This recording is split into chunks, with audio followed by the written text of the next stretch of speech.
سنو، کلیجہ سنبھال کر سنو، دل سنبھال کے سنو. اگر کسی لڑکی کی شادی کسی بے نمازی سے ہو جائے تو اس لڑکی کا بے نمازی پتی کے ساتھ رہنا جائز نہیں ہے.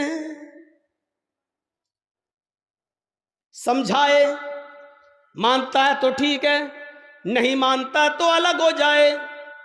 سوال یہ ہے کہ وہ طلاق نہ دے تو طلاق دینے کی ضرورت ہی نہیں ہے، کیونکہ بے نمازی مسلمان ہی نہیں ہے. اور جب مسلمان نہیں ہے تو کسی کافر کے نکاح میں رہنے کی ضرورت بھی نہیں ہے. یہ نکاح آٹومیٹکلی فسق، اپنے آپ ختم. بے نمازی کے ہاتھ کا کھانا جائز نہیں ہے، بے نمازی کے ہاتھ کا پانی جائز نہیں ہے.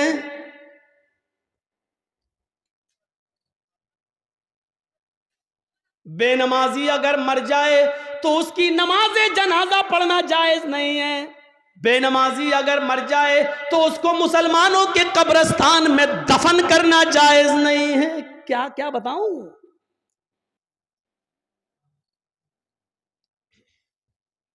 لیکن سب چل رہا ہے. کتنا بڑا دل گردہ ہے آج جس کی حیثیت یہ ہو اور شادی کے موقع پر ہم یہ نہ دیکھیں. پوچھتے ہیں لڑکی پڑھی لکھی ہے؟ ہاں. کتنی؟ قرآن پڑھی ہے. کتنا بڑا کارنامہ ہے، قرآن پڑھی ہے. اور قرآن کھلتا کب ہے؟ رمضان میں. پھر پورے رمضان تک بند رہتا ہے. پھر جب رمضان کا مہینہ آئے گا تب وہ کپڑے سے کھلے گا، دھول اس وقت صاف ہوگی. اپنے جہیز کے برتن روز دھوئے گی. اماں کی اور باپ کی طرف سے ملے ہوئے برتن روز دھوئے گی. لیکن قرآن جس جزدان میں لپٹا ہوا ہے اس کو مہینوں ہو جاتے ہیں، اس کو صاف کرنے کی نوبت نہیں. جس طریقے سے بے نمازی عورت بے نمازی آدمی کے ساتھ نہیں رہ سکتی، اسی طریقے سے نمازی شوہر کے ساتھ بے نمازی عورت نہیں رہ سکتی.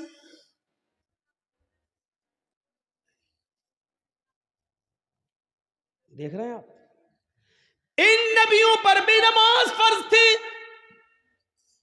یہ الگ بات ہے کہ کسی نبی کے اوپر 2 رکعت فرض تھی، کسی نبی کے اوپر 4 رکعت فرض تھی، کسی نبی کے اوپر 3 رکعت فرض تھی، کسی کے اوپر 2 ٹائم کی تھی، کسی کے اوپر 3 ٹائم کی تھی، صبح دوپہر شام، اور کسی کے اوپر 5 ٹائم بھی تھی، کسی کے اوپر 4 وقت کی بھی نماز فرض تھی. لیکن اللہ کے نبی جناب محمد رسول اللہ صلی اللہ علیہ وسلم جب نبی بنا کر بھیجے گئے تو آپ نے یہ نماز 5 وقت کی فرض کی، کیونکہ اللہ تعالیٰ نے 50 سے 5 وقت کی کر دی. اور جب 5 وقت کی فرض کر دی گئی تو نماز کا اصول یہ بنایا کہ فجر میں 2 رکعت رکھ دی، ظہر میں 4 رکعت رکھ دی، عصر میں 4 رکعت رکھ دی، مغرب میں 3 رکھ دی اور عشاء میں 4 رکھ دی. کیونکہ کسی نبی کے اوپر 2 تھی، کسی کے اوپر 3 تھی اور کسی کے اوپر 4 تھی. 2 سے کم نہیں تھی اور 4 سے زیادہ کسی کے اوپر فرض نہیں تھی.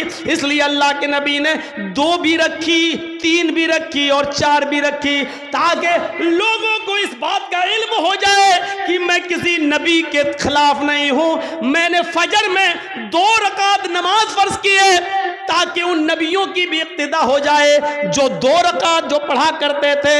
3 رکعت بھی میں نے مغرب میں رکھ دی ہے کیونکہ کچھ نبیوں پر 3 وقت 3 رکعت فرض تھی، تو میں نے ان کو کی 3 رکعت بھی رکھ دی تاکہ اس نبی کی سنت بھی زندہ ہو جائے. اور جن نبیوں پر 4 رکعت فرض تھی ہم نے ظہر، عصر اور عشاء میں 4 رکعت فرض کر دی تاکہ اس نبی کی سنت پر بھی عمل ہو جائے.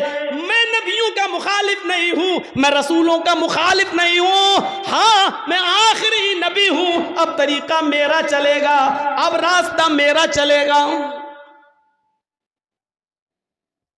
دنیا میں 3 ہی قسم کی مخلوق ہے. ایک مخلوق جو ہمیشہ کھڑی رہتی ہے، جیسے پیڑ، درخت، پہاڑ، یہ کھڑے ہیں. کچھ مخلوق جھکی ہوئی ہوتی ہے، جیسے بھینس، بکری، گائے، بھیڑ، آپ دیکھیے ہم لوگ جب ایسے رکوع میں چلے جائیں تو بالکل وہی شکل ہو جاتی ہے، اور کچھ مخلوق زمین سے چپکی ہوئی ہوتی ہے، جیسے چھپکلی، چوہا، دیوار پہ بھی چڑھے گا تو چپکا ہوا ہوگا، زمین پہ ہوگا تو ایسے ہوگا۔ یہ تین ہی قسم کی مخلوق ہے، چوتھی کوئی قسم نہیں ہے۔ اور اللہ کہتا ہے یسبح للہ ما فی السماوات و ما فی الارض، زمین و آسمان کی ساری مخلوق اللہ کی تسبیح بیان کر رہی ہے، اللہ کی حمد و ثنا بیان کر رہی ہے۔ اللہ کے نبی صلی اللہ علیہ وسلم نے نماز میں یہ تینوں کنڈیشن لاگو کر دی ہے۔ اللہ اکبر، اے اللہ یہ پہاڑ بھی تیری حمد و ثنا بیان کرتے ہیں، یہ درختوں کے پتے بھی حمد و ثنا بیان کرتے ہیں۔ اگر تجھے کھڑے ہو کر کی جانے والی عبادت زیادہ پسند ہے درختوں کی، پہاڑوں کی، تو دیکھ میں کھڑا ہوں، اللہ اکبر، میری اس ادا کو قبول کر لے۔ اگر تجھے چار پیر والے جانوروں کی عبادت زیادہ پسند ہے تو دیکھ میں جھک گیا ہوں، اللہ اکبر، میں نے رکوع کر لیا ہے، دیکھ میں نے بھی ان کی طرح شکل بنا لی ہے۔ اگر تجھے چھپکلی، چوہے اور زمین پر رینگنے والے کیڑے مکوڑے، سانپ بچھوؤں کی عبادت اور ان کی تسبیح پسند ہے تو دیکھ میں سجدہ کر رہا ہوں، اللہ اکبر، زمین پر چپک گئے، سجدہ کر لیا۔ اے اللہ اگر تجھے یہ حیات پسند ہے تو میں بھی اس حیات کو کر رہا ہوں۔ تینوں چیزیں نماز کے اندر لاگو کر دی ہیں۔ پتہ نہیں اللہ کو کون سی ادا زیادہ پسند ہے، اللہ تینوں اداؤں میں سے جو تجھے پسند ہے وہ قبول کر لے۔ آئیے ایک اور چیز بتاتا ہوں آپ کو۔ اللہ کے نبی صلی اللہ علیہ وسلم کے پاس چند صحابہ آتے ہیں، ہاں سنیے زبردست چیز، چند صحابہ آتے ہیں اور آ کر کہتے ہیں اے اللہ کے نبی صلی اللہ علیہ وسلم، میں جب مسجدوں میں نماز پڑھنے جاتا ہوں تو یہ کافر کان لگا لگا کر سنتے ہیں، دیواروں پر کان لگا کر سنتے ہیں۔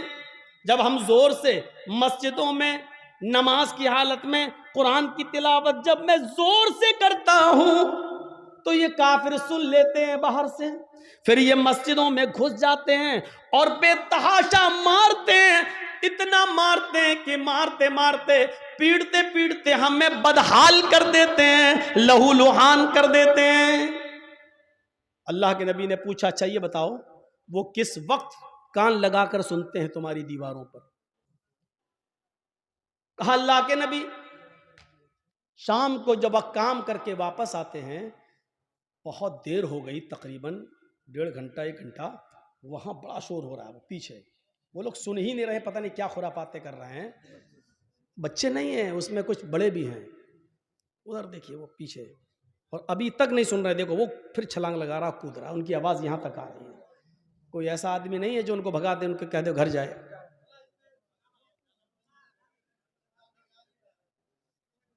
اتنے شیطان بچے، ان کے ماں باپ سے پوچھو، ہمارا دل کہتا ہے یہ رات میں پیدا ہوئے ہوں گے۔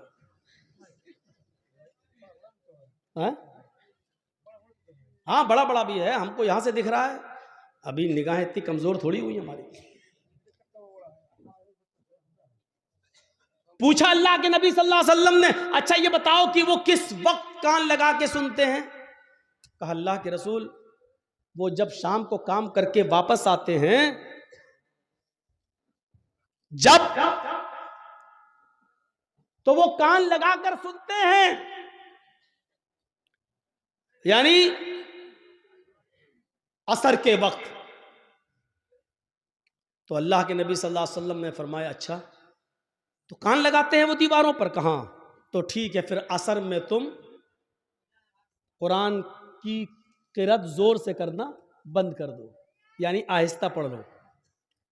اور کب کان لگاتے ہیں؟ کہ اللہ کے رسول قیلولہ کرتے وقت، ہم لوگ جب دوپہر میں کام کر کے آتے ہیں، گھر میں کھانا کھا کے تھوڑا سوتے ہیں، قیلولہ یعنی ظہر کی نماز کے وقت وہ کان لگا کر سنتے ہیں اور ہم کو پکڑ کے مارتے ہیں جب ہم زور سے قرآن کی تلاوت کرتے ہیں تب۔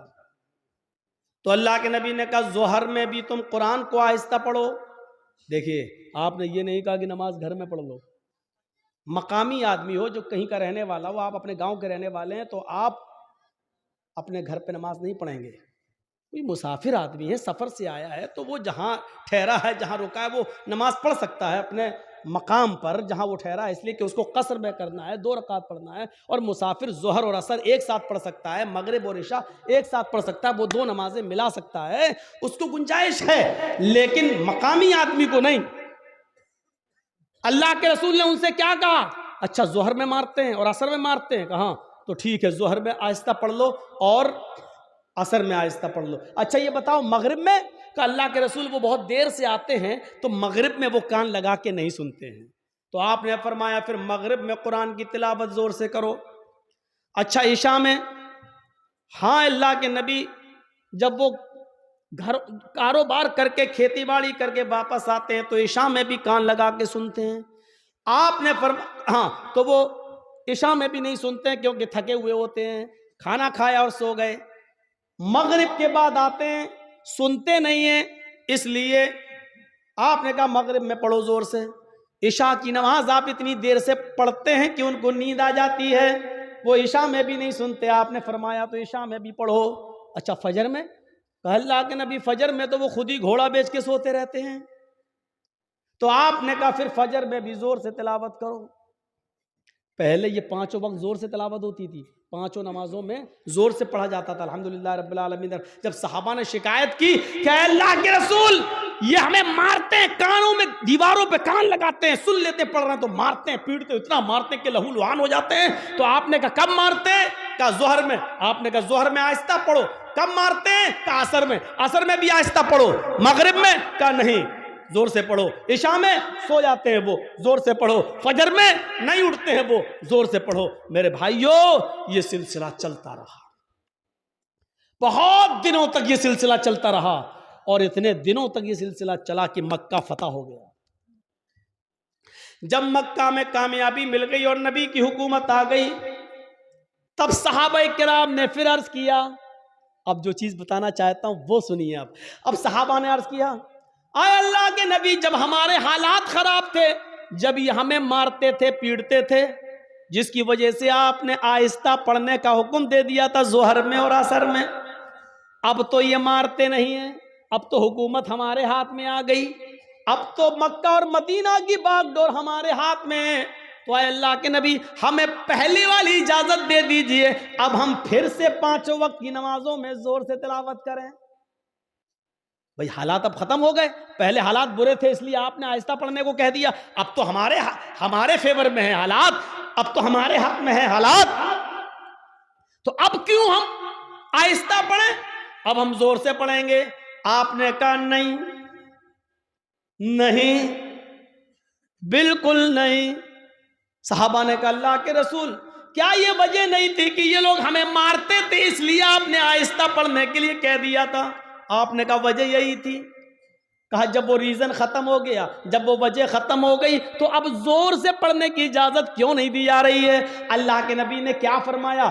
آپ نے فرمایا اس لیے کہ بعد میں آنے والے لوگ جب یہ سوچیں گے کہ ظہر میں عصر میں آہستہ پڑھنے کی اجازت کیوں دی, اور مغرب میں عشاء میں اور فجر میں زور سے تلاوت کیوں کی جاتی ہے, جب یہ بعد میں آنے والے لوگوں کو پتا چلے گا, جب وہ اس کی ہسٹری پڑھیں گے, جب وہ حدیثیں پڑھیں گے, جب ان کو معلوم ہوگا کہ صحابہ کرام مار کھاتے تھے, اتنا پیٹے جاتے تھے کہ ان کی چمڑی ادھڑ جاتی تھی, لہو لوہان ہو جاتے تھے, اس کے باوجود انہوں نے نماز نہیں چھوڑی, ماریں کھائیں لیکن نماز پڑھی, آہستہ پڑھی لیکن پڑھی, نماز چھوڑی نہیں ہے.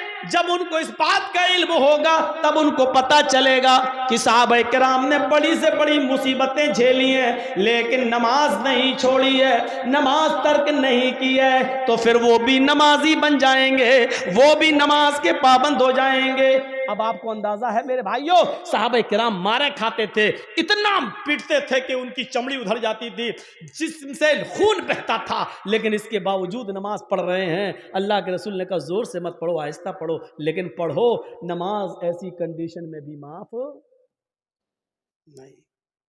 ہٹے کھٹے تندرست ہیں اور نماز نہیں پڑھتے. اور جرأت دیکھو، بہادری، ہمت تو دیکھو. اذان کی آواز آ رہی ہے، کچھ لوگ مسجد میں نماز کے لیے جا بھی رہے ہیں، لیکن کلیجہ اتنا بڑا کہ ان نمازیوں کے سامنے ہوٹلوں پہ بیٹھ کے چائے ہم پی رہے ہیں. ہمارا دل اور ہمارا کلیجہ کتنا مضبوط ہے. یا اللہ تیرا عذاب کیسے رکا ہوا ہے. اتنی بڑی غلطی اگر پرانے پچھلے زمانے کی امتوں نے کی ہوتی تو ابھی تک آگ اور پتھر کے عذاب سے وہ ہلاک ہو گئے ہوتے. اللہ رب العالمین کا عذاب ہم پر آ کیوں نہیں رہا ہے؟ اس کی وجہ کیا ہے؟ اتنا بڑا کلیجہ. مسجد کے سامنے ہوٹل کے باہر، مسجد کے باہر ہوٹل پہ بیٹھ جائیں ہم، اور نماز مسجد کے اندر ہو رہی ہو اور ہم مسجد کے سامنے سے گزر جائیں سائیکل لے کر اور بائک لے کر.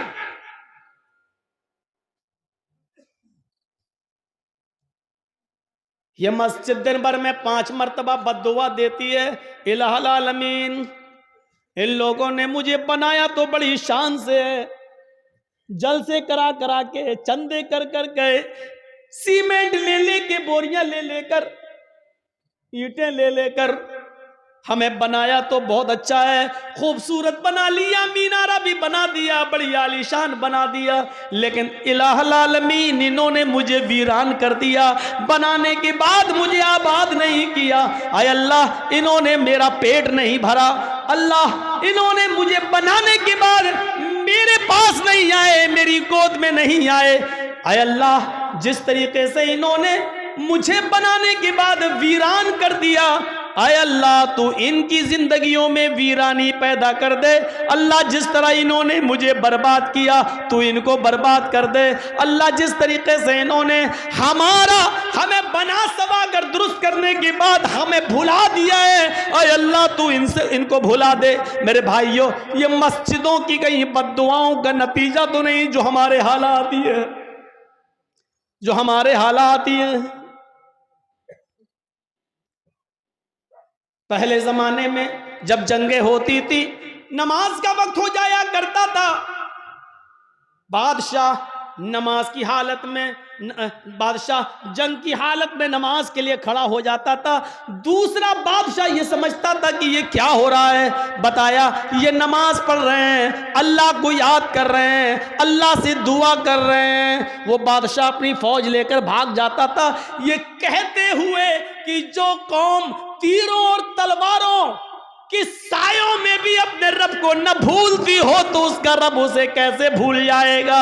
جو قوم تلواروں کے سایوں میں پلی ہوئی ہو، تیروں تلواروں کے سایوں میں جو نماز ادا کر رہی ہو، ایسی پوزیشن میں بھی وہ اپنے رب کو بھول نہیں رہی ہو، اپنے رب کی عبادت کر رہی ہو. پھر اس کا رب ہمارے ساتھ کیا کرے گا اگر ہم نے ان کو اس پوزیشن میں مارا؟ وہ اپنی فوج، اپنے ہتھیار، اپنے گھوڑے، اپنا سارا ہتھیار وہیں پر ڈال کر بھاگ جایا کرتے تھے، یہ کہتے ہوئے کہ اے اللہ والو ہم تمہارا مقابلہ نہیں کر سکتے، اے اللہ والو ہم تمہارا مقابلہ نہیں کر سکتے. میرے بھائیوں کل تک ہمارے یہ حالات تھے، آج ہمارے حالات یہ ہیں. ہماری مسجدوں میں نماز ہو رہی ہے لیکن کافروں کی بارات بجتی ہوئی جاتی ہے، ان کے بینڈ بجتے ہوئے جاتے ہیں، ان کے گانے بجتے ہوئے جاتے ہیں، لیکن ہماری اذان کی آواز یا نماز کی قرات بھی ہو رہی ہو تو ان کو کوئی فرق نہیں پڑتا. کیونکہ جب اذان اور نماز کے وقت ہم نے اپنی ٹی ویوں کو بند نہیں کیا ہے، جب ہم نے اپنے گھروں میں ٹی ویاں چلانا شروع کر دی تو پھر کافروں کے دلوں سے بھی ہمارا رعب و دبدبہ نکل گیا، کافروں کے دلوں سے بھی ہمارا رعب و دبدبہ ختم ہو گیا. کیوں ہوگا؟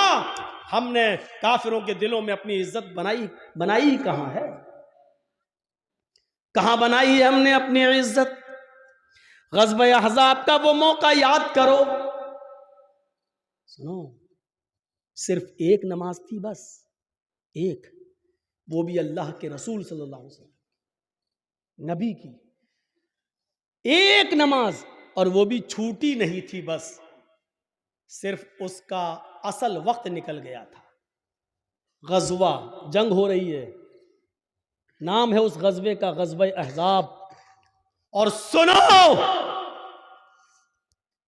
کلیجہ سنبھال کر سنو، دل سنبھال کے سنو اس واقعے کو. غزوہ احزاب کافروں کی طرف سے تیر چل رہے ہیں، مسلمانوں کی طرف سے بھی تیر چل رہے ہیں. یہ جنگ اتنی خطرناک ہوئی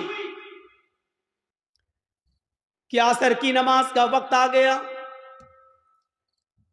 لیکن صحابہ کرام سنبھل نہیں پائے. کوئی ادھر تھا کوئی ادھر تھا. نماز پڑھیں تو کیسے پڑھیں؟ ایک ساتھ ہوتے تو چلو آدھے پڑھ لیتے، آدھے جنگ کرتے، پھر یہ جو آدھے پڑھ چکے ہوتے یہ جنگ میں چلے جاتے، جو چھوٹ گئے وہ بعد میں پڑھ لیتے. لیکن کوئی ادھر ہے کوئی ادھر ہے. یہ عصر کی نماز کا وقت تھا، عصر کی نماز کا وقت. اللہ کے رسول نماز پڑھا نہیں سکے اور صحابہ ایک ساتھ جمع نہیں ہو سکے. کوئی ادھر سے تیر چلا رہا، کوئی ادھر سے تیر چلا رہا ہے. لیکن تیر چلاتے چلاتے چلاتے چلاتے مغرب کا سورج جو ڈوبتا ہے مغرب کی نماز کے لیے، سورج کے ڈوبنے سے، سورج کے غروب ہونے سے تھوڑی دیر پہلے صحابہ کرام نے اس جنگ پر کامیابی حاصل کر لی، یعنی کافروں کو ہرا دیا. لیکن عصر کی نماز کا وقت نکل گیا. سنیے، عصر کی نماز کا وقت نکل گیا تھا. جلدی سے وہیں صحابہ نے تیمم کیا اور وضو بنا. تیمم پانی تو تھا نہیں، جلدی سے تیمم کیا اور نماز پڑھنا شروع کر دی. سورج ڈوبنے سے غروب ہونے سے پہلے پہلے اللہ کے نبی نے اور صحابہ نے عصر کی نماز پڑھ لی. صرف وقت نکل گیا. جو پڑھنا چاہیے تھا پونے، ہم لوگوں کے یہاں کتنے بجے ہوتی ہے عصر؟ آپ کے یہاں کتنے بجے ہو رہی ہے عصر؟ 2:45 پر؟ ہاں کہیں 3:30 پہ بھی ہو رہی ہوگی. ہم 3:15. آپ کی مسجد میں کتنے بجے ہو رہی ہے؟ 3:15. اب 3:15 کی جگہ پر کوئی آدمی 5:15 پہ نماز پڑھے تو وقت نکل گیا ہے نا اس کا، عصر کا. مان لیجئے 5:30 پہ سورج ڈوب رہا ہے اور 5:15 پہ آدمی نماز پڑھ رہا ہے تو سورج ڈوبنے سے پہلے ہی تو پڑھ رہا ہے. وہ سورج غروب ہونے والا ہے. جلدی سے اللہ کے رسول نے اور صحابہ نے تیمم کیا اور نماز پڑھ لی. اور پڑھنے کے بعد جو جملے کہے وہ سنو، جو جملے کہے ان کافروں کے لیے وہ سنو. مَلَأَ اللَّهُ بُيُوتَهُمْ وَقُبُورَهُمْ نَارًا كَمَا حَبَسُونَا وَشَغَلُونَا عَنِ الصَّلَاةِ الْوُسْطَىٰ. بخاری شریف کی حدیث کے الفاظ ہیں. اللہ کے نبی فرماتے ہیں الہ العالمین، جن کافروں کی وجہ سے آج ہماری عصر کی نماز کا اول وقت نکل گیا، اے اللہ جن کافروں کی وجہ سے آج میری عصر کی نماز کا اصلی وقت نکل گیا، وقت پر ہم نماز نہیں پڑھ سکے، سورج ڈوبنے سے پہلے آج ہم نے عصر کی نماز پڑھی، اس کے ذمہ دار یہ کافر ہیں، یہ جنگ کرنے والے، ان کی وجہ سے میری عصر کی نماز کا وقت نکلا ہے. مَلَأَ اللَّهُ بُيُوتَهُمْ، اے اللہ ان کے گھروں کو تو آگ سے بھر دے، اے اللہ ان کے گھروں میں آگ لگا دے، اے اللہ ان کے گھروں میں تو آگ سے بھر دے. نماز کے وقت اپنے گھروں میں بیٹھنے والوں، نبی اکرم کی اس بد دعا پر ذرا غور کرو. مَلَأَ اللَّهُ بُيُوتَهُمْ، اے اللہ ان کے گھروں کو تو آگ سے بھر دے. میرے نبی نے کبھی کسی کو بد دعا نہیں دی. مار کھایا پھر بھی معاف کر دیا. نبی کی بیٹی کو جس نے پیٹ پھاڑا، حبار ابن اسود نے تیر مار کر، نبی کی بیٹی زینب کے پیٹ میں حمل تھا، بچہ تھا، تیر پیٹ میں لگتا ہے، بچہ گر جاتا ہے. زینب مدینے پہنچتی ہیں، ہوش میں آتی ہیں تو ان کو پتا چلتا ہے کہ میرے پیٹ کا بچہ گر گیا ہے، ضائع ہو گیا ہے. اس صدمے کو وہ برداشت نہ کر سکی، انتقال کر گئی. 10 سال کے بعد جب حبار ابن اسود سامنے آیا اور مدینے میں اللہ کے نبی سے معافی مانگنے لگا کہ مجھے معاف کر دو، میں بھی مجرم ہوں اور آپ کی بیٹی کا قاتل ہوں. 10 سال پہلے آپ کی بیٹی کے پیٹ میں تیر مارا تھا، حمل گر گیا تھا. نبی اکرم کی آنکھوں میں آنسو آ گئے، بیٹی کی یاد آ گئی. رونے لگی، لیکن کہتے حبار میری بیٹی کے قاتل میں نے آج تک اپنے لیے اور اپنے خاندان کے لیے کبھی بدلہ نہیں لیا، آج تو نے معافی مانگی، جا میں نے تجھے بھی معاف کر دیا، جا جا جا حبار میری بیٹی کے قاتل، میں نے اپنی بیٹی کے قتل کا خون معاف کر دیا۔ وہ حمزہ جو نبی کا چچا، اور ہندا نے پیٹ پھاڑا، ناک کاٹی، کان کاٹا، زبان کاٹی، اور اسی میں دھاگا ڈال کر ناک کان زبان کا ہار بنا کر اپنے گلے میں پہنا۔ وہ ہندا جس نے حمزہ کا پیٹ پھاڑ کے کلیجہ نکالا اور چبایا، ہمت نہیں کر سکی اس کو کھانے کی، تھوک دیتی ہے، کٹی ہوئی گردن، پھٹا ہوا پیٹ، نکلا ہوا کلیجہ، کٹی ہوئی ناک، کٹا ہوا کان، کٹی ہوئی زبان۔ یہ لاش جب نبی کے سامنے آئی تو آپ کی آنکھوں میں آنسو آ گئے اور کہا اے حمزہ، قیامت تک جتنے بھی لوگ اللہ کی راہ میں قتل کیے جائیں گے یہ شہید ہوں گے، لیکن تو قیامت کے دن سید الشہداء بنا کر اٹھایا جائے گا، تمام شہیدوں کا سردار بنا کر اٹھایا جائے گا۔ ایسا حال کرنے والی ہندا جب نبی کے سامنے آئی تو آپ نے کہا کیا چاہتی ہو؟ معافی۔ آپ نے کہا ہندا جا میں نے تجھے بھی معاف کر دیا، او میرے چچا کی قاتل جا میں نے تجھے بھی معاف کر دیا، میری چچا کی لاش کو بگاڑنے والی جا میں نے تجھے بھی معاف کر دیا، لیکن انسان ہوں، برا لگتا ہے، تو میرے سامنے مت آنا، کیونکہ جب تو میرے سامنے آئے گی تو مجھے چچا کی لاش یاد آ جائے گی۔ ہمارے نبی نے کبھی کسی کو بد دعا نہیں دی۔ طائف والوں نے اتنا مارا کہ سر پھٹ گیا، سر سے خون نکلا، پیروں پہ گرا، خون جم گیا، جوتے تک اتر نہیں پا رہے تھے اس جمے ہوئے خون کی وجہ سے۔ دو فرشتے آئے، اے اللہ کے نبی کہو تو ان طائف والوں کو دو پہاڑیوں کے بیچ میں پیس دوں۔ میں جب گیا تھا حج کے عمرے کے لیے تو میرے وہاں بہت پروگرام کرائے گئے تھے، جدہ میں ہوئے، دمام میں ہوئے، اور مکے میں ہوئے، مدینے میں ہوئے، تو ہم کو طائف بھی لوگ لے کر گئے اور وہ پہاڑی ہم کو دکھائی تھی لوگوں نے وہاں طائف کے اندر، جس پہاڑی پر چڑھ کر کافروں نے نبی اکرم کو پتھر مارے، وہاں کے لوگ جو تھے وہ ان لوگوں نے بتایا کہ مولانا صاحب یہ وہ جگہ ہے، یہاں نبی کھڑے تھے، اوپر سے کافر پتھر مار رہے تھے۔ اس جگہ کو دیکھا ہے ہم نے اپنی آنکھوں سے، کافی اونچائی پر سے پتھر مار رہے، زور سے پتھر، اونچائی سے پتھر ماریں گے اور وہ نبی کے سر پہ لگے گا تو کتنی زور سے لگتا ہوگا۔ فرشتے موجود، وہ دونوں پہاڑی جس کے بیچ میں طائف بسا ہوا ہے، اگر اس پہاڑی کو یہاں سے لایا جائے، اس پہاڑی کو یہاں سے لایا جائے، دونوں کو ملایا جائے تو اس پہاڑی کے بیچ میں جتنے لوگ رہتے ہیں کب پس کے سرما بن جائے کچھ نہیں کہا جا سکتا۔ فرشتوں نے کہا آپ کہیے تو ان طائف والوں کو اس دونوں پہاڑیوں کے بیچ میں لا کر پیس دیں، ان کو کچل دیں، ان کو ختم کر دیں، ان کو برباد کر دیں۔ تو اللہ کے رسول نے کیا کہا؟ نہیں۔ فرشتوں نے دوبارہ کہا تو اللہ کے نبی نے فرمایا اللہم اہد قومی فإنہم لا یعلمون، اے فرشتوں نہیں ان کو مارو نہیں، اللہ ان کو ہدایت دے گا اور انشاءاللہ ان کی پشت سے آنے والی نسلیں مسلمان ہوں گی، ان کی نسلیں کلمہ پڑھنے والی ہوں گی، مجھے نبی ماننے والی ہوں گی۔ اے اللہ تو ان کو ہدایت دے، یہ مجھے جانتی نہیں ہے کہ میں کون ہوں۔ آپ نے اس موقع پر بھی بدلہ نہیں لیا۔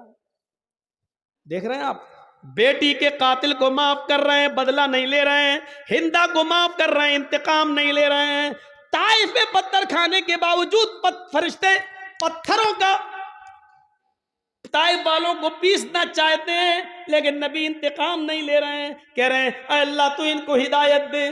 مار کھا کر دعائیں دینے والے نبی، لیکن آج اصول دیکھو، جس نے کبھی بد دعا نہیں دی آج وہ بد دعا دے رہا ہے. کیا کہہ رہا ہے؟ ملا اللہ بیوتہم، اے اللہ ان کافروں کے گھروں کو آگ سے بھر دے، اس لیے کہ آج انہوں نے میری بیٹی کو قتل نہیں کیا، میرے چچا کا کلیجہ نہیں نکالا، ناک نہیں کاٹی، کان نہیں کاٹا، انہوں نے آج مجھے نہیں مارا، بلکہ آج ان کی وجہ سے عصر کی نماز کا وقت نکلا.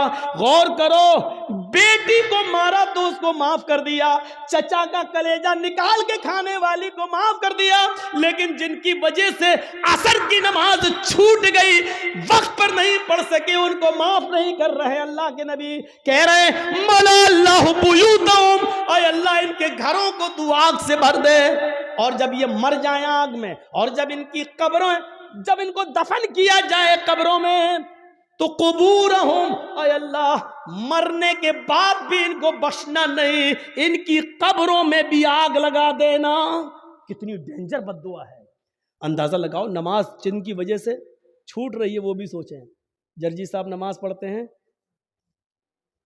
نماز کا وقت ہو رہا ہے، مسجد میں جا رہے ہیں، اور آپ نماز کے وقت میں اپنے گھر میں ناشتہ کرانے لے جا رہے ہیں، تو اس کا مطلب یہ ہے کہ آپ کی وجہ سے نماز چھوٹ رہی ہے، آپ سبب بن رہے ہیں.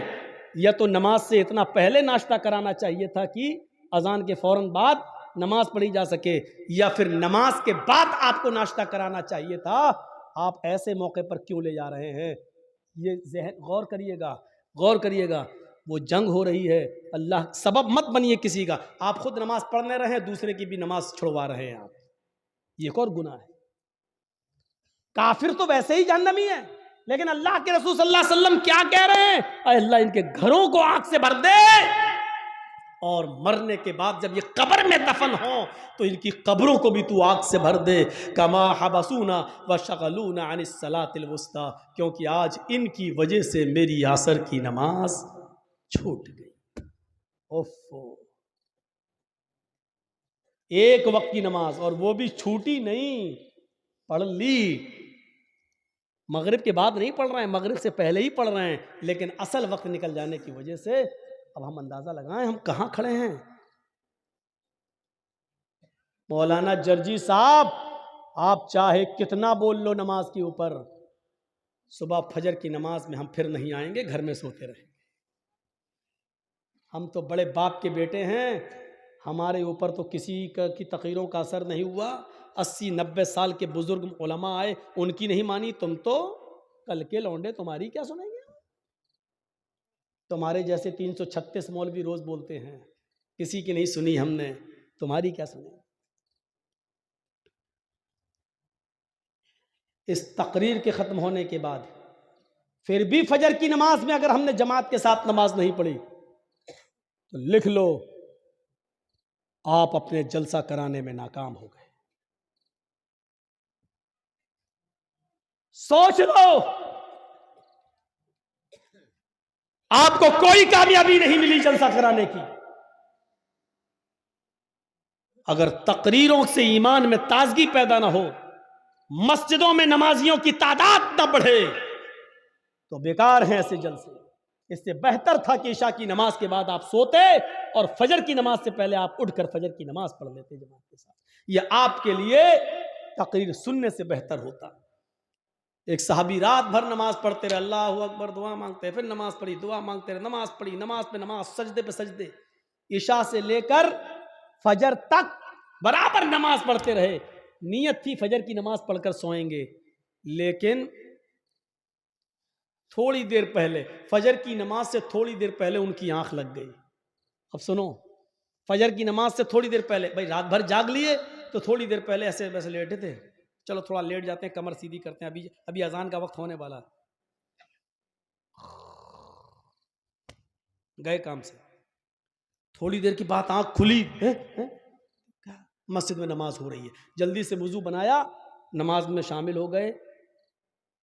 جماعت تو مل گئی، دونوں رکعتیں مل گئیں، لیکن فجر کی نماز سے پہلے جو 2 رکعت سنت پڑھی جاتی تھی وہ نہیں پڑھ پائے. سن رہے ہیں؟ غور سے سنیے، وہ نہیں پڑھ پائے. فجر کی جماعت نہیں چھوٹی تھی، جماعت مل گئی، بھائی سو کے اٹھے جلدی سے وضو بنائے مسجد میں چلے گئے نماز تو پڑھ لی دونوں رکعتیں مل گئیں لیکن سنتیں نہیں پڑھ پائے. بعد میں جب وہ سنتیں پڑھنے لگے سنتیں پڑھنے کے بعد فرض نماز کے بعد جب اللہ کے نبی نے سلام پھیر دیا سلام پھیرنے کے بعد دیکھا کہ وہ کوئی سنت پڑھ رہے ہیں. سنت کے بعد جب آپ نے ان کو بلایا آپ نے ان سے کہا یہ بعد میں تم کون سی نماز پڑھ رہے تھے؟ کہا اللہ کے رسول وہ رات بھر نماز پڑھی تھی میں نے عبادت کی تھی اور فجر کی نماز سے تھوڑا پہلے مجھے نیند آ گئی آنکھ کھلی تو میں نے جلدی سے وضو بنایا مسجد میں آ گیا جماعت کھڑی تھی تو جماعت کے ہوتے ہوئے ہم نے سنت نہیں پڑھی پہلے جماعت پڑھ لی بعد میں سنت پڑھ لی. تو اللہ کے رسول نے جو جواب دیا وہ سنیے. آپ نے فرمایا کاش تو پوری رات آرام سے سوتا کاش تو پوری رات عشاء کی نماز کے بعد سے لے کر فجر تک آرام سے سوتا گہری نیند میں سوتا لیکن فجر کی نماز سے پہلے اٹھ کر وضو بنا لیتا اور فجر کی نماز سے پہلے 2 رکعت سنت پڑھ لیتا. اللہ کی قسم فجر سے پہلے 2 رکعت سنت اگر پڑھ لیتا تو یہ 2 سنتیں تیرے لیے رات بھر کی عبادت سے زیادہ بہتر ہوتی.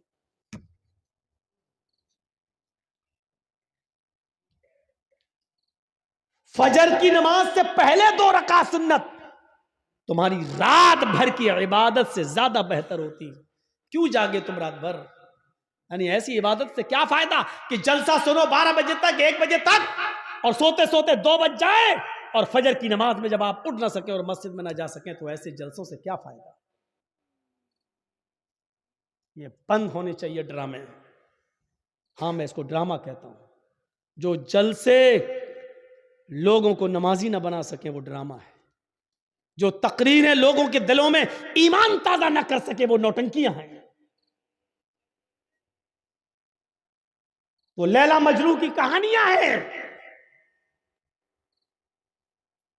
تصور کیجئے ہم کہاں ہیں.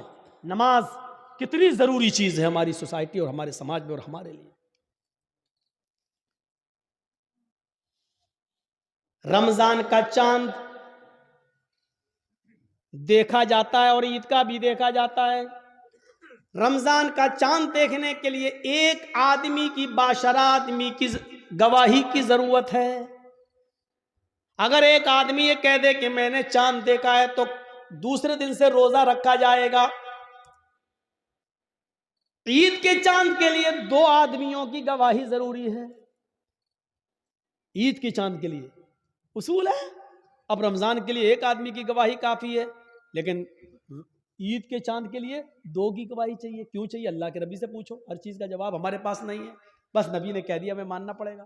عید کی چاند کے لیے 2 آدمی کی گواہی چاہیے.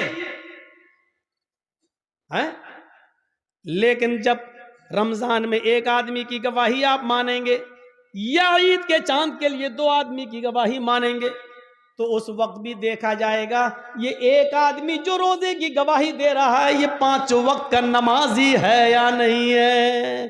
اگر 5 وقت کا نمازی ہے باشرع ہے سماج میں اس کو جھوٹا نہیں کہا جاتا ہے اس کی بات مانی جاتی ہے.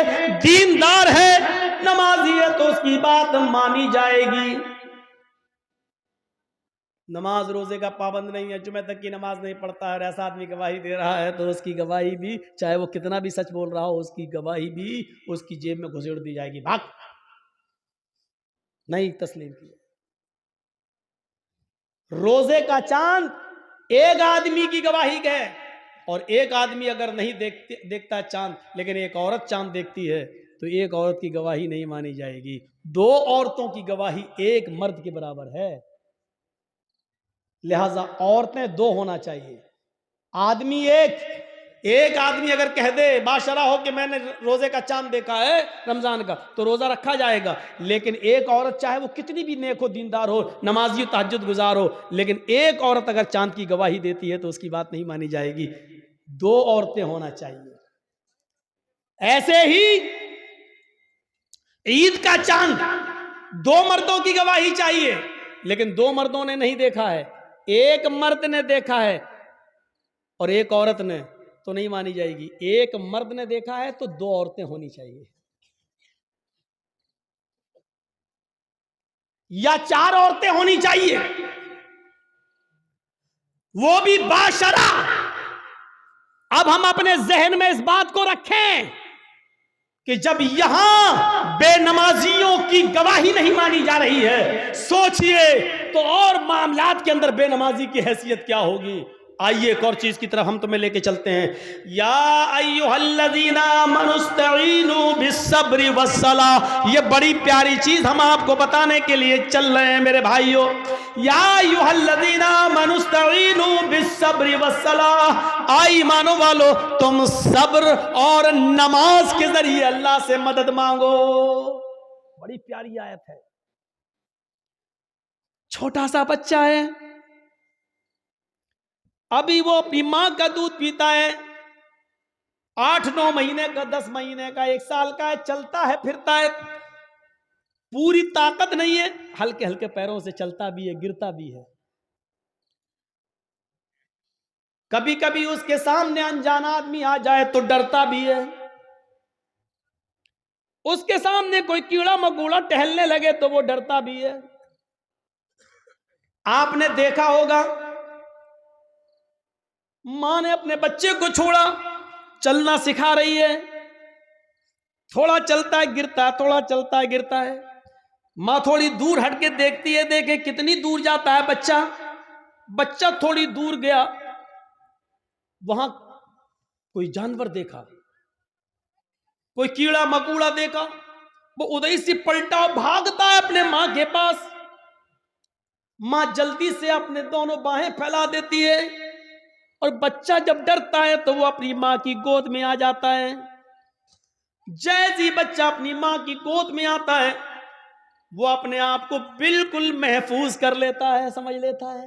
اب وہ سمجھتا ہے کہ میں سب سے بڑے خطرے سے ٹل چکا ہوں، اب سب سے بڑی مصیبت، بھائی بچے کے لیے تو وہی سب سے بڑی مصیبت ہے جس سے وہ ڈر رہا ہے۔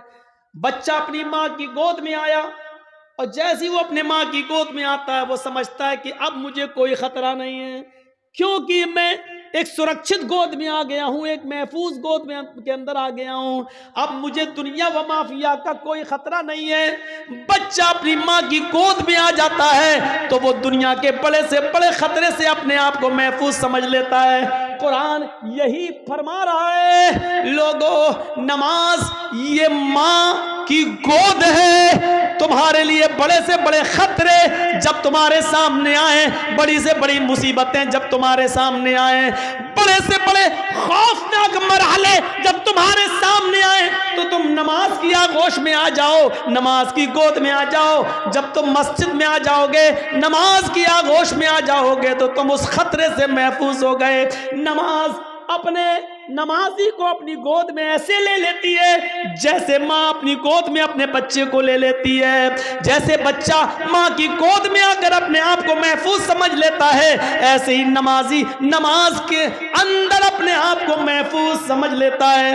ایک صحابی ہیں، جنگ ہو رہی ہے،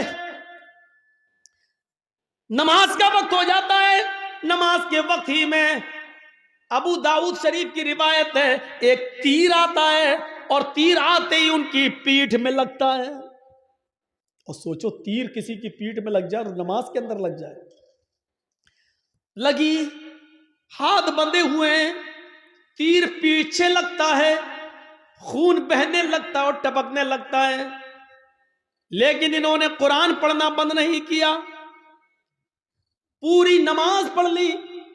جب سلام پھیرا، السلام علیکم ورحمت اللہ، السلام علیکم ورحمت اللہ، لوگ ان کے پاس آئے، صاحب یہ کیا کیا تم نے؟ اتنا خطرناک تیر آدھے سے زیادہ تمہاری پیٹھ میں گھس گیا، خون سے پوری چٹائی بھیگ گئی، تمہارا کپڑے لہو لہان ہو گئے، اور تم نماز میں مصروف ہو۔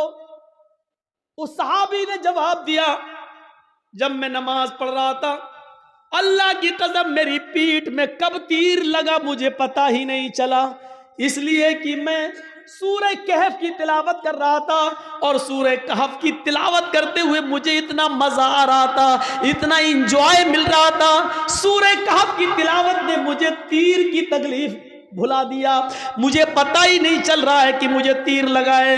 یہ تو تم ابھی بتلا رہے ہو کہ مجھے تیر لگا ہے، اب دیکھ رہا ہوں کہ یہ خون لے، مجھے تو احساس ہی نہیں ہوا۔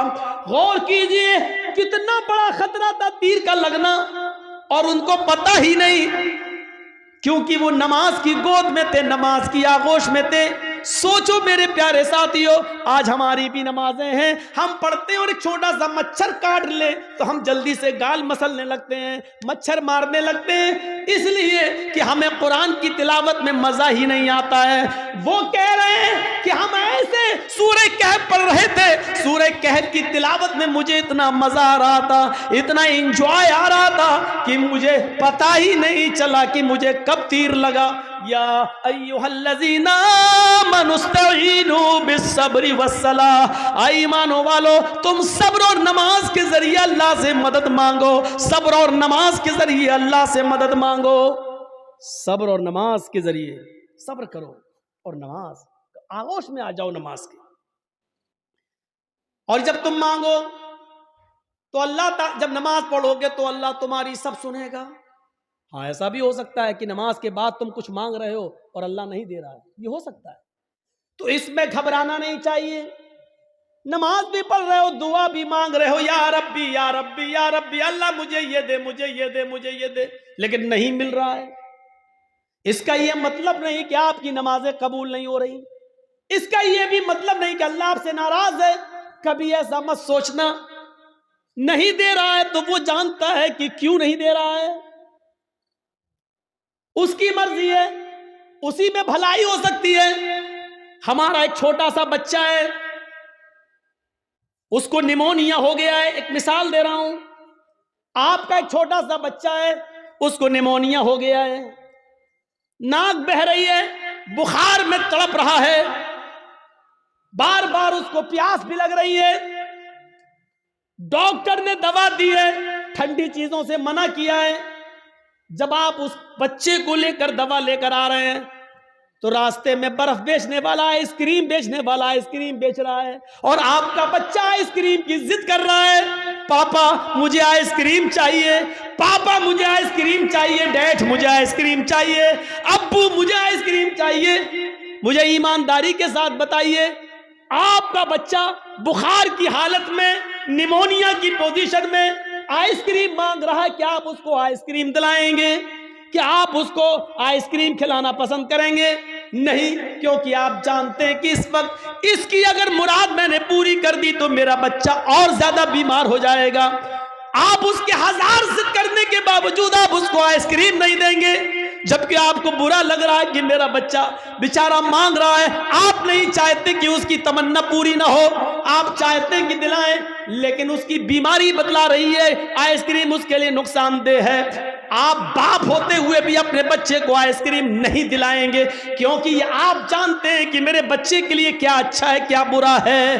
آپ کہیے اللہ مجھے یہ دے، مجھے یہ دے، مجھے یہ دے، اور نہیں مل رہا ہے تو ناراض مت ہوئیے، کیونکہ آپ کا رب جانتا ہے آپ کو کیا دینا ہے اور کیا نہیں دینا ہے، وہ کیوں نہیں دے رہا ہے آپ کو، اس پہ اللہ تعالیٰ سے شکوہ مت کریے، شکایت مت کیجیے، ہو سکتا ہے اس کا نہ دینے میں ہی بھلائی ہو جو چیز آپ مانگ رہے ہوں۔ ایک بادشاہ اعلان کرتا ہے، آؤ میری رعایا، میری پبلک جو مجھ سے مانگے گی، منہ مانگے میں اس کو دوں گا۔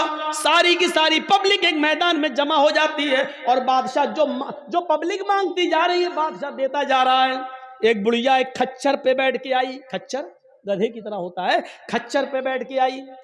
بادشاہ نے کہا بڑھیا تیرا بیٹا ہے؟ کہا نہیں۔ پتی ہے؟ کہا نہیں۔ کوئی نہیں ہے؟ کہا نہیں۔ آئے میرے وزیر، اس بڑھیا کو 100 دینار دے دو، 100 سونے کی اشرفیاں دے دو۔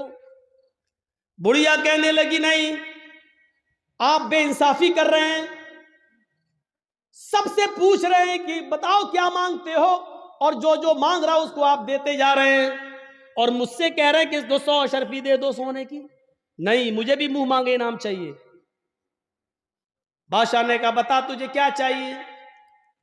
اس نے کہا جو کھچر میں لے کے آئی ہوں اس کی اوپر اتنا سونا لاد دو کہ یہ آسانی سے لے کر میرے گھر تک پہنچ جائیں، اس کھچر کے وزن کے برابر سونا۔ بادشاہ نے کہا دیکھو یہ تم غلط کر رہی ہو۔ کیا جواب دیا اس بڑھیا نے؟ آپ نے سب کی مرادیں پوری کی، میری بھی کرو۔ پبلک کہنے لگی ہاں بادشاہ سلامت، آپ کی بے انصافی، آپ غلط کر رہے ہیں، سب کو منہ مانگے دے رہے ہیں، تو اس بڑھیا نے بھی جو مانگا اس کو دو۔ بادشاہ نے کہا جاؤ سونا لے کر آؤ اور اس کے کھچر پر لاد دو۔ سونا لاد کر کھچر پر لے کر بڑھیا چلی گئی گھر۔ گاؤں کے لوگوں کو پتا چلا، او سنو بہت سا مال آیا، سونا ملا ہے بڈھی کو۔ گھر کمزور تھا، رات میں نقب لگایا، 2-3 چور اندر گھسے۔ بڑھیا میں طاقت ہی کتنے تھی، ایک نے پیر پکڑا، ایک نے گردن دبا دی، پکڑا ختم۔ 1 منٹ بھی نہیں لگا، بڑھیا گئی اور سارا سونا وہ لے کر بھاگ گئی۔ صبح ہنگامہ ہو گیا، بڑھیا ماری گئی، سونا چلا گیا۔ بادشاہ نے ساری رعایا کو پھر بلایا، کہا لوگوں کیا ہوا؟ کہا بڑھیا ماری گئی، سونا غائب۔ کہا دیکھو میں جانتا تھا، اسی لیے اس کو 100 اشرفیہ دے رہا تھا۔ میں جانتا تھا کہ اس بڈھی کو لالچ ہے، اتنا سونے کا کرے گی کیا، نہ اتنا کھا پائے گی، اس کی زندگی میں اب زیادہ دن بھی تو نہیں رہ گئے، لیکن اس کے لالچ نے اس کو مار دیا، اسی لیے میں اس کو 100 سونے کی اشرفیاں دے رہا تھا، لیکن آپ لوگوں نے میری مخالفت کی۔ دیکھو مجھے معلوم تھا بڑھیا اتنا سونا نہیں سنبھال سکے گی، اس لیے ماری گئی۔ ایک معمولی بات سے یہ کہہ رہا ہے کہ کتنا اس بڑھیا کو ملنا چاہیے میں جانتا ہوں، اور کیا نہیں ملنا چاہیے میں جانتا ہوں۔ تو جو لوگ اللہ سے دعائیں مانگتے مجھے یہ دے دے مجھے یہ دے دے، لیکن نہیں مل رہا ہے، اس کا رب جانتا ہے کہ کیا دینا چاہیے کیا نہیں دینا چاہیے، کتنا دینا چاہیے اور کتنا نہیں دینا چاہیے، یہ اس کو معلوم ہے، اس لیے اس نے جتنا دیا ہے اسی پر راضی رہو، اسی پر خوش رہو۔ زیادہ مال تباہی و بربادی کا باعث بھی بن جاتا ہے۔ کل میں نے بتایا تھا اللہ کے نبی نے جب جنت میں جھانک کر دیکھا تو جنت میں سب سے زیادہ غریب فقیر و مسکینوں کو دیکھا، اور جہنم میں جھانک کر دیکھا تو سب سے زیادہ عورتوں کو دیکھا۔ میرے بھائیوں اندازہ لگائیے، یا ایھا الذین آمنوا استعینوا بالصبر والصلاۃ، نماز ایک ماں کی طرح ہے، جس طرح بچہ ماں کی گود میں آ جاتا ہے تو اپنے آپ کو محفوظ سمجھتا ہے، ایسی بڑی سے بڑی مصیبتیں جب ہمارے اور آپ کی اوپر آئیں تو ہم نماز میں مصروف ہو جائیں۔ یقین نہیں آتا تو سنو، ابراہیم علیہ السلام اپنی بیوی سارہ کے ساتھ، سارہ ہاجرہ تو دوسری ہیں، سارہ پہلے تھی، پہلی بیوی کون ہے؟ سارہ، سارہ کے ساتھ جا رہے ہیں اور ظالم بادشاہ کے ملک میں گھس جاتے ہیں، اس ملک کو کراس کرنا چاہتے ہیں۔ ظالم بادشاہ کے وزیروں نے لوگوں کو بتایا، بادشاہ کو بتایا ایک آدمی ہے، اس کے ساتھ ایک عورت ہے اور بڑی خوبصورت ہے۔ بادشاہ نے کہا اچھا خوبصورت ہے، کہاں؟ بلا کے لاؤ۔ ابراہیم و سارہ بلا کر لائے گئے۔ بادشاہ نے پوچھا یہ تمہاری کون ہے؟ ابراہیم علیہ السلام نے فرمایا یہ میری بہن ہے۔ ابراہیم علیہ السلام نے یہ سن رکھا تھا کہ اس بادشاہ کو اگر یہ کہہ دیا جائے کہ یہ میری بہن ہے تو بھائی کے ساتھ جب بہن کو دیکھتا ہے تو وہ پھر ہاتھ نہیں لگاتا ہے، چھوڑ دیتا ہے، تو کہہ دیا کہ بہن ہے۔ یہ جھوٹ نہیں تھا۔ ابراہیم علیہ السلام نے جب یہ کہا کہ یہ میری بہن ہے تو اس حیثیت سے کہا کہ ساری دنیا کے مسلمان آپس میں بھائی ہیں اور ساری دنیا کی عورتیں بہن ہیں، ایمانی رشتے سے ان کو اپنا بہن دل میں نیت کی تھی، ایمانی رشتے سے تو سبھی بہن ہیں، ہر کوئی ایک دوسرے کا بھائی ایک دوسرے کی بہن ہے، لیکن چونکہ خوبصورت اتنی تھی حضرت سارہ کہ بہن کہنے کے باوجود بھی اس کی نیت خراب رہی۔ اس نے کہا ان کو کہیں لے جاؤ اور سارہ کو ذرا ہمارے دربار میں لے کے آؤ۔ ابراہیم علیہ السلام اپنی بیوی سے کہتے ہیں جاؤ۔ ابراہیم علیہ السلام کو ایک جگہ روک دیا جاتا ہے، سارہ کو اکیلے لے جایا جا رہا ہے، اور جب بادشاہ کے خلوت میں، بادشاہ کی تنہائی میں سارہ کو کر دیا جاتا ہے تو بادشاہ نے سارہ نے دعا مانگی، الہ العالمین میں اپنے شوہر ابراہیم کی امانت ہوں اور آج تک میں نے تیرے دین کی کبھی مخالفت نہیں کی ہے، اے اللہ اس ظالم بادشاہ سے میری عزت و آبرو کی حفاظت فرما۔ یہ کہہ کر بادشاہ نے جب اس سارہ کی اوپر اپنا ہاتھ بڑھایا تو سارہ کی دعا رنگ لائی، اور سینے کے پاس آتے آتے ہاتھ رک گیا، نہ آگے بڑھ رہا ہے، نہ پیچھے ہٹ رہا ہے، نہ نیچے ہو رہا ہے، نہ اوپر جا رہا ہے، یہیں پر آ کر شل ہو جاتا ہے. جیسے یہ سارا علیہ السلام ہے اور یہ ان کے سینے کا حصہ ہے، ایسے اس پہ پکڑ کے ہاتھ مارا، یہ بس یہاں پر رک گیا. اب نہ آگے بڑھ رہا، نہ پیچھے ہٹ رہا، نہ ادھر ہو رہا، نہ ادھر ہو رہا. چیخ کر کہتا ہے سارا، تیرے پاس کوئی خدائی طاقت ہے جو میرے ہاتھ کو مضبوطی کے ساتھ پکڑے ہوئے ہے؟ اللہ سے دعا کر، میں وعدہ کرتا ہوں کہ میں تجھے ہاتھ نہیں لگاؤں گا. حضرت سارا نے دعا کی اور بادشاہ کا ہاتھ صحیح ہو گیا. پھر نیت خراب ہو گئی اس کی، پتہ نہیں، ہو سکتا ہے آٹومیٹک ہو گیا ہو. اس نے دوبارہ ہاتھ بڑھایا تو دوبارہ پھر ہاتھ وہیں پر رک گیا، حضرت سارا کے تھوڑا پاس. شل ہو گیا، نہ آگے نہ پیچھے، نہ دائیں نہ بائیں. اے سارا ایک بار اور دعا کر دے، اس کے بعد ہم تجھے کبھی ہاتھ نہیں لگائیں گے، میں چھوڑ دوں گا. اس نے پھر دعا کر دی، اللہ اس کو ٹھیک کر دے، صحیح ہو گیا. لیکن کہتے نا اتنی خوبصورت تھی کہ اس کا دل مطمئن نہیں تھا. تیسری مرتبہ اس نے پھر بد عہدی کی اور پھر ہاتھ بڑھایا، پھر ہاتھ سب شل پڑ گیا، آگے نہیں بڑھا. کہتا ہے کہ میں قسم کھاتا ہوں اپنے رب کی، جس کو وہ رب مانتا تھا، میں اپنے معبود کی، اپنے خدا کی قسم کھا کے کہتا ہوں اب ہاتھ نہیں لگاؤں گا، مجھے آخری بار معاف کر دے اور دعا کر. سارا نے پھر دعا کی، اس نے چھوڑ دی. اور اپنی لونڈی جانتے ہو، خادمہ، خدمت کرنے والی، جو اس بادشاہ کی لونڈی تھی، خادمہ خدمت کرنے والی، ہاجرہ، اس نے وہ لونڈی سارا کو دے دی کہ یہ تم لے جاؤ اور یہ تمہارے راستے میں کام آئے گی، اس کو میں تمہیں دے رہا ہوں بطور گفٹ. حضرت سارا جب ہاجرہ کو لے کر آئیں تو پوچھا کہ میرے شوہر ابراہیم کہاں ہیں؟ بادشاہ کی پولیس، بادشاہ کی فوج جب حضرت سارا کو ابراہیم علیہ السلام کے پاس لے کر گئے تو حضرت سارا کیا دیکھتی ہے کہ ابراہیم علیہ السلام نماز میں مصروف ہیں، نماز پڑھ رہے ہیں. مسلم شریف کی حدیث ہے، وہ نماز میں مصروف ہیں، نماز پڑھ رہے ہیں اور نمازی میں یہ دعا کر رہے ہیں کہ اللہ میری بیوی کی حفاظت فرما، اللہ میری بیوی کی حفاظت فرما، اللہ ظالم بادشاہ کے ظلم سے ہماری بیوی کو بچا لے. نماز میں مصروف ہیں. میرے بھائیوں، جب سارا کے اوپر مصیبت آئی اور ظالم بادشاہ نے جب ان کو پکڑا اور اپنے آغوش میں لینا چاہا تو ان کے پتی ابراہیم علیہ السلام نماز کے اندر گر جاتے ہیں، نماز میں مصروف ہو جاتے ہیں، نماز پڑھنا شروع کر دیتے ہیں.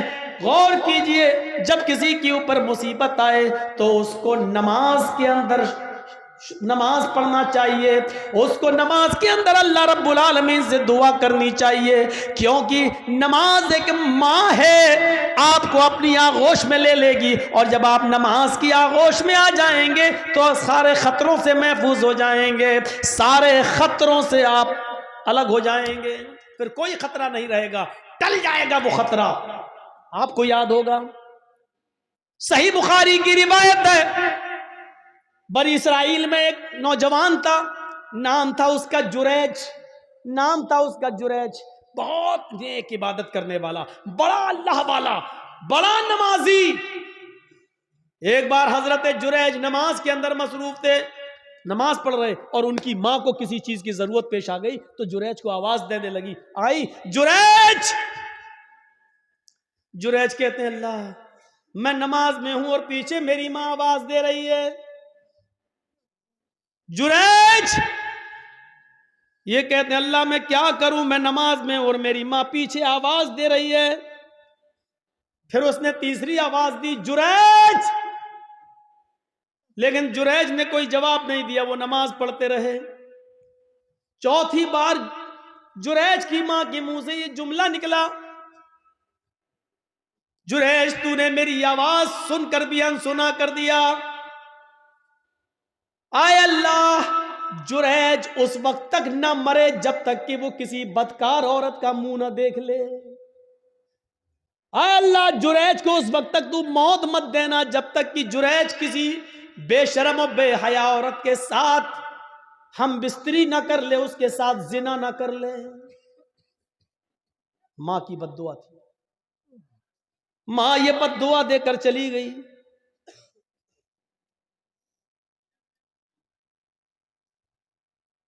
پھر کیا ہوتا ہے؟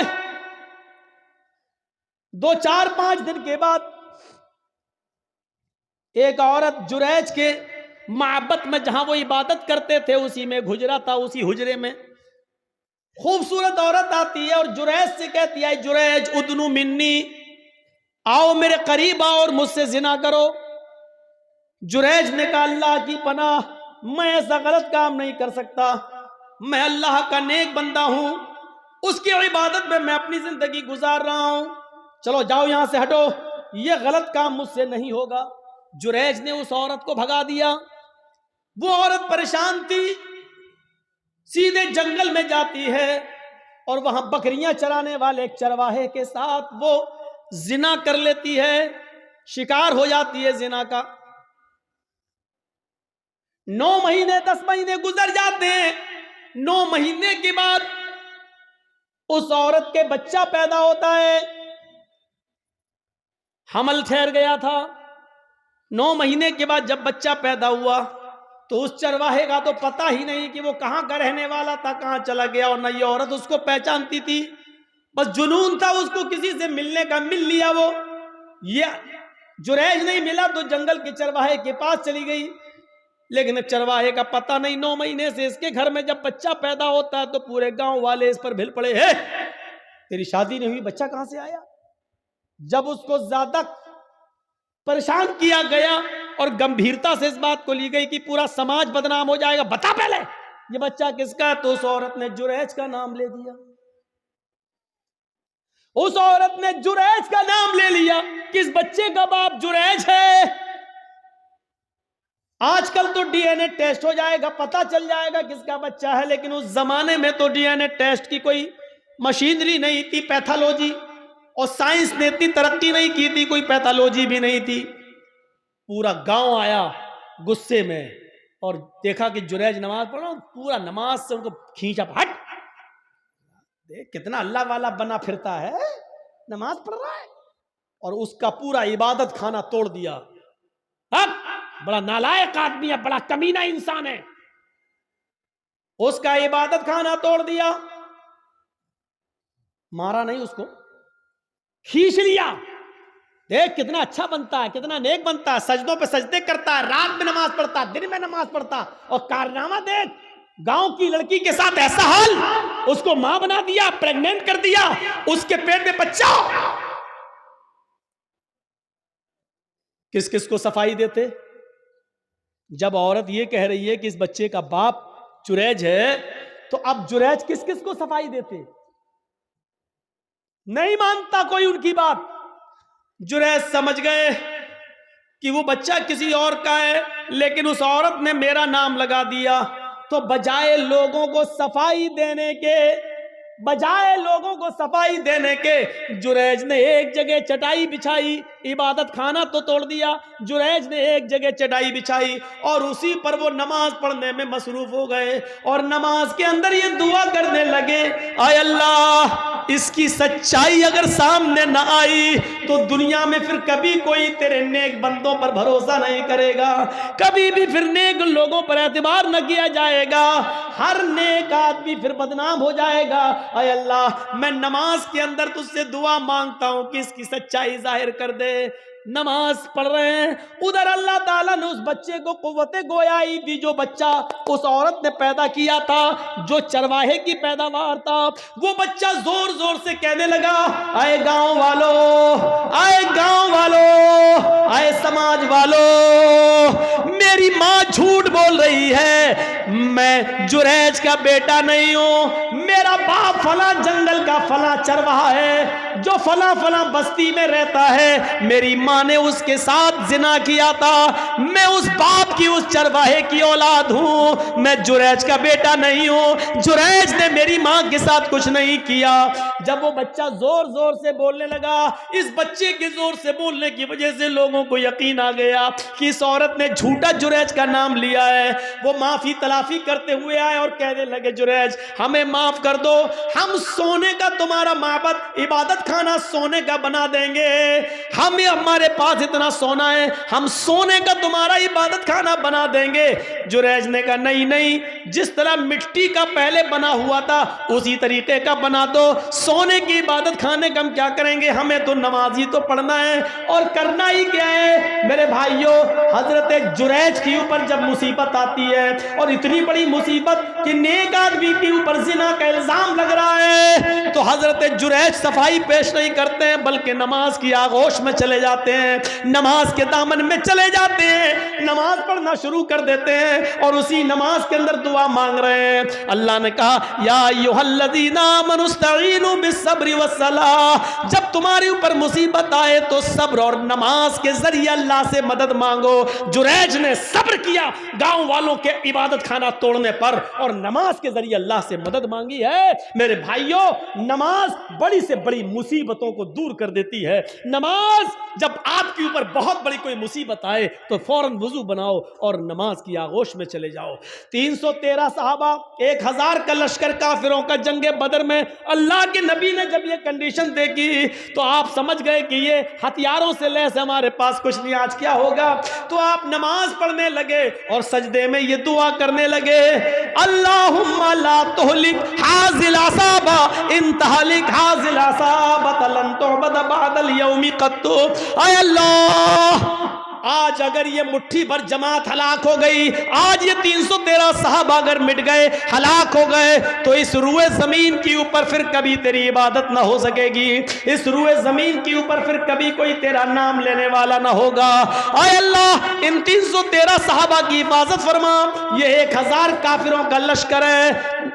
دیکھیے نبی پر مصیبت آئی، 1000 کا لشکر ہے جو صحابہ کو مارنا چاہتا ہے۔ جب یہ مصیبت آئی تو نبی نے نماز پڑھنا شروع کر دی اور نماز ہی کی حالت میں آپ یہ دعا کر رہے ہیں اے اللہ، اگر آج یہ 313 مٹ گئے، برباد ہو گئے، لن تعبد بعد اليوم، تو آج کے بعد کبھی تیری عبادت نہ ہو سکے گی، کبھی تیرا نام نہیں لیا جائے گا۔ اور آپ دیکھ لیجئے میرے بھائیوں، جتنے لوگوں کو اللہ کے نبی کے زمانے میں صحابہ کرام کو پھانسی پر لٹکایا گیا یا ان سے کہا گیا کہ تمہاری گردن کاٹی جائے گی، اڑائی، بتاؤ آخری تمنا کیا ہے؟ تو ان لوگوں نے آخری تمنا جب بتائی تو یہ نہیں کہا مجھے میری ماں سے ملوا دو، یہ نہیں کہا مجھے میرے باپ سے ملوا دو، یہ نہیں کہا مجھے میرے بیوی سے یا بیٹے سے ملوا دو۔